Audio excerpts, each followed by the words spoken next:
Kani paglalira pag last day sila. Papa. Tago pa ka spikas mo.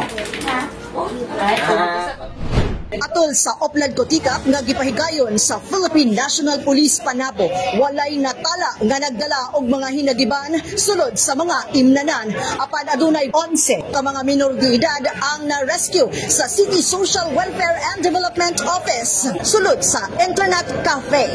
Niadtong Hulyo 18, 2025 sa hiniusang puwersa sa kapulisan nga gipanguluhan ni Chief of Police, Police Lieutenant Colonel Dexter R. Cuevas, kauban ang City Social Welfare and Development Office sa pagpanguna ni City Social Worker 3 Samuel Marlizandro Eblamo, ang 2nd Davao Norte Provincial Mobile Force Company o ang Recon Philippines, nagtuyok sa mga internet cafe sa syudad alang sa pagpatuman sa curfew on minor in relation to the Executive Order Number 42. Ang curfew sulod sa internetan para sa mga minor de edad is 9 p.m. hangtod 4 a.m. Sulod na sa internet cafe, ma'am. Okay, ang sa mga minor de edad nga sa public places sa gawas. Para dito sa public places, ang curfew is 10 o'clock sa gabi hangtod 4 a.m. sa the following day.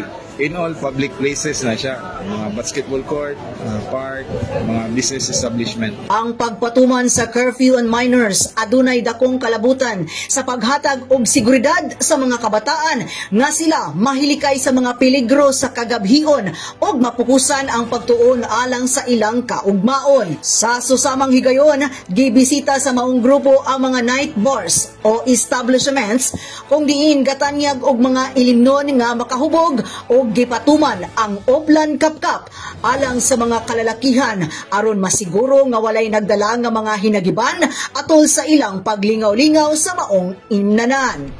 Ang Oplan Cotica is isa sa mga best practices sa Panabo City Police Station, which is kini isa sa mga gingon nga ronda patrolya or night patrolling. Kauban na to ang adoang mga force multiplier. Karon doon natay kuyog nga taga Recon International.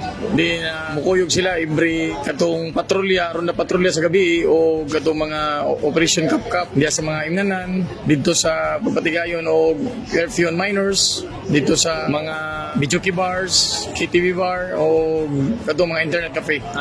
Kung panahon sa kagabion, di mo kalikayan nga moinom ta ato lang ibutang pag-inom dito sa atong tiya. Dili ta magpadala sa mga emosyon, likaya na mga init nga mga argumento para happy lang, peaceful lang dagan sa ato ang syudad.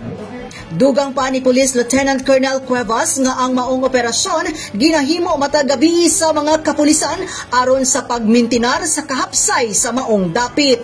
Ang maong mga na-rescue na mga minor de edad na intrigo na sa mga ginikanan o gipahimangnuan nga musubay sa maong ordinansa aron dili mabutang sa peligro o dili mag-atubang sa kaakibat nga penalty.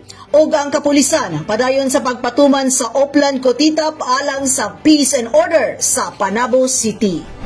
Kauban sa kamera si Louie Panagsagan, kini si Dali Amag nagikan sa City Information Office Broadcast Services alang sa Frontline News Panabo. Importante, informed.